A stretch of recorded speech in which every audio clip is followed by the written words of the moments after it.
他们只是一群地地道道的农民，却被国家赞誉为最美逆行者。他们仅凭一辆农用3轮车和一麻袋煎饼，就完成了跨越2500公里的救援。他们被誉为史上最牛救援队，就连3轮车也被纪念馆收藏，成为国家的一级保护文物。2008年汶川发生7.8级特大地震，同时也牵动了无数人的心。你说多可怜人啊！好好的一个家，喘口气的功夫就没了。这里是日照莒县的一个小山村，看着电视里饱受苦难的同胞，10个山东汉子一拍即合，决定来一场说走就走的救援。有钱的把个钱撑，没钱的把个人撑，谁都有遇到困难的时候。可一辈子没出过远门的他们并不知道，从日照到汶川到底有多远。隔天他们收拾好行囊，一麻袋煎饼和几桶水，2箱捐给灾区的方便面，还有邻家奶奶送来的一只老母鸡，带着全村老少的热切期待，匆匆踏上了远赴四川的路。二哥用收音机收听实时灾情，少峰则把每个人凑的500块钱收集起来，计划用一小部分充当路费，剩下的则全部捐给灾区。对于一个普通农民来说，500块可不是个小数字，所以他们一路上精打细算，饿了就吃煎饼卷大葱，渴了就喝自带的桶装水，只为能把更多的钱带给灾区人民。然而车子刚驶入市区没多久，就迎面遇到了巡逻的交警。交警大手一挥将车拦下，在看到车厢里的人和货后，交警差点没笑出声来，坦言他们已经违反交通规则，不仅农用3轮非法上路，还超员超载人货混装，最离谱的是还有一只鸡。于是他当即决定开出罚单，车辆3扣，罚款500。闻听此言，众人慌作一团。少峰则是主动亮明保安身份，表示我们同属一个系统，理应多多照顾几分。然而他的自以为是并未换来交警的仁慈。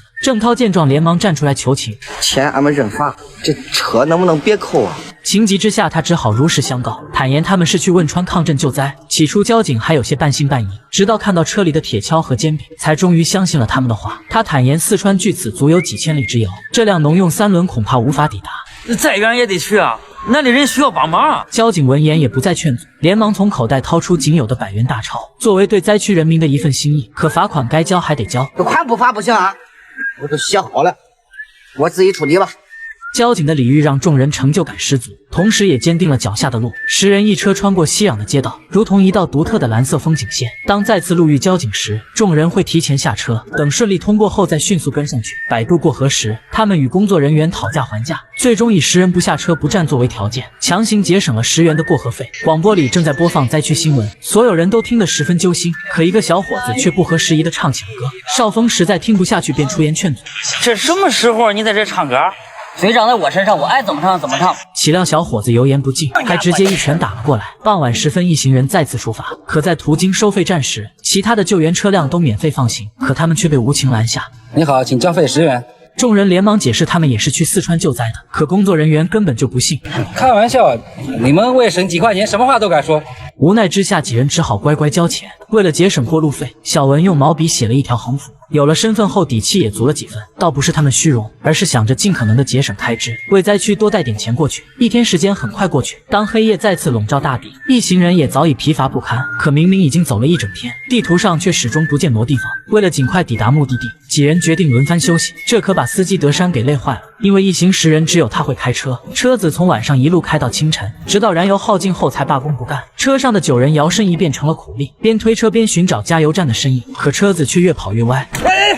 跑完了，呀，我绝了！听到呼喊声，德山才被惊醒。接连2天的奔波使他精疲力尽，不得已只能让学过几天车的少峰临时顶包。一行人从雾霭朦胧的清晨一直推到烈日当空，才终于寻得加油站的身影。得知他们是从山东远赴汶川的志愿者后，服务员不由分说的要去找领导。不久后，领导闻讯赶来，表示这次加油分文不取，他们也要为汶川尽一份绵薄之力。不久后，3轮车途经河南开封，穿梭在这座历史悠久的文明古城。可由于每天吃煎饼喝凉水，导致许多人出现了拉肚子的情况，长此以往身体肯定吃不消。于是众人商议后决定找个饭馆饱餐一顿，可菜单上的价格却让他们犯了难。只见他们将菜单传来传去，谁也不肯第一个开口点单，直到服务员不耐烦的催促，郑涛才犹犹豫豫的做出决定：来个土豆丝。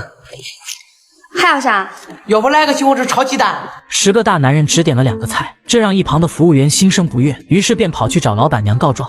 太抠了吧！狡猾的老板娘顿时心生一计，心想这么多人不点菜总要吃饭吧，于是便让小丽去买30斤馍。可馍还没买回来，桌子上的菜就被几人配着煎饼一扫而光。不仅如此，热水要了一壶又一壶。气得老板娘直翻白眼。这时小丽从外面赶了回来，不由分说就要拉老板娘出去看看。直到看见三轮车上的横幅后，老板娘才终于明白一切，一时间竟有些羞愧难当。于是回去后，她立刻做了2道硬菜，亲自端到了桌子上。许久未见荤腥的几人当即就要下筷。哎，别动别动，俺没点，你不能硬上。老板娘让众人放心吃，这顿饭由她来买单。临别之际又送了1箱水，嘱咐众人这一路上山高路远，切记要注意安全。在老板娘的目送下，一行人再次踏上征途。然而车子还未离开多远，老板娘竟发现店里还有1人。咦，俺咋在这儿呢？他们都走了。都走了。说，见孩子哭得梨花带雨，老板娘便让小丽带他去追，随后给在前面做生意的表弟打去电话，让他务必拦下一辆挂有红布的蓝色3轮。可当表弟反应过来时，3轮已经开走。无奈之下，他只好骑着摩托去追。他边追边大喊着停车，这让众人误以为遇到了劫匪。德山也卯足了劲的踩油门，好在3轮车的速度并不快，表弟也顺利将他们拦下。一番交涉过后，众人才发现刘成不见了。而此时小丽正载着他行驶在宁静的乡间小路上，随风飘散的发香让情窦初开的男孩心花荡漾，也在心中埋下了一颗名为爱情的种子。告别小丽后，众人再次启程，而另一边的家里却炸开了锅。原来今天是光明相亲的日子，媒婆带着姑娘找上了门，却被告知相亲对象去了四川。媒婆气不过，当即决定带姑娘离开，可姑娘却敬佩光明的为人，坚持要等他回来见一面。车子又行驶了1天1夜，接下来是一段极其难走的山路，3轮车也因为过度劳累而临时罢工。就在众人束手无策之际，一个青年突然来到他们面前，表示只需支付20元，他便可以带领众人踏足康庄大道。郑涛闻言连忙摆手拒绝，可当青年看到车上的横幅时，他顿时又改变了主意，于是急忙追上前去，表示这条山路又陡又险，3轮车根本无法踏足，唯一的办法就是走高速。这个车高速公路不让上，你们特殊情况，俺跟他说说，应该差不多。走，我带你们去。你带路要多少钱？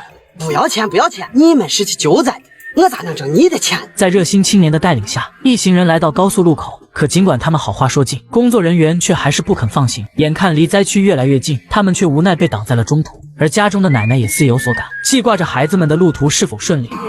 老天爷，老天爷，你咋好叫人遭这么大的罪呀？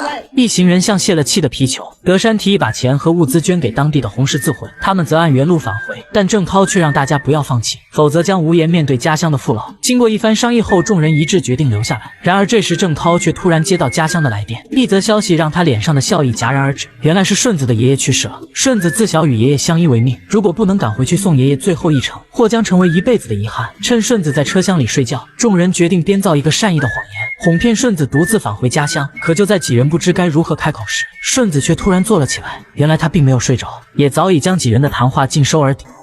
爷爷，顺子对不住您了，等我康正回来，我一定在你坟前给你磕一100个响头。爷爷。随后郑涛再次来到收费站，恳求工作人员帮他们，而对方也被他们的善良所打动，领导更是破例给他们安排了专车，一路将他们带出了西安。随后众人再次出发，眼前是一段蜿蜒曲折的盘山路，一群没出过远门的农民哪里见过这种阵仗，不由得心也提到了嗓子眼。可俗话说怕什么来什么，迎面并排着驶来2辆车，德山猛打方向躲避，车头也随之冲出护栏，所有人被吓得一动都不敢动，生怕失去平衡堕入万丈深渊。关键时刻母鸡立了功，只见他淡定自若地向后踱步，随后振翅一挥，将车子从死亡边缘拉了回来。司机德山腿都被吓软了，说什么也不肯继续开车。无奈之下，少峰只好亲自上阵。在经过几个小时的奔波后，车子最终有惊无险地度过了这条山路。傍晚时分，天空突然下起大雨，一行人又冷又饿，于是便决定找个旅店暂住一宿。为了省钱，他们只开了1间房。等前台服务员睡着后，其他人再偷偷溜进去。出来已经是第4天，众人难得的睡了一个安稳觉。调整了一夜后，他们再次启程。路上的救援车辆也多了起来，这预示着他们离灾区已然不远。经过1天的奔波后，一道巨大的裂隙突然出现在众人眼前，他们缓缓上前，目光所及之处是望不到边的断壁残垣，就连老母鸡也忍不住流下了泪水。当看到眼前的一幕后，众人顾不得舟车劳顿，立刻加入到救援行动中。有人说他们是钢铁战士，不知疲倦的砸墙搬屋挖土救人。为了不给当地政府添麻烦，他们吃喝全靠自己解决，依旧是熟悉的煎饼卷大葱，累了就睡在3轮车里，把帐篷留给真正需要的人。后来他们的事迹被全国人民知晓，但他们却没有趁机宣传，而是默默地回到家乡，过着像从前一样朴实无华的生活。灾区的天空是灰蒙蒙的，但他们却如同灰暗里的一道光，温暖着每个人的心。作为一个土生土长的山东人，我被他们的故事深深感动，但更多的却是骄傲。也许很多人不知道他们的名字，但他们的事迹却值得每个国人铭记。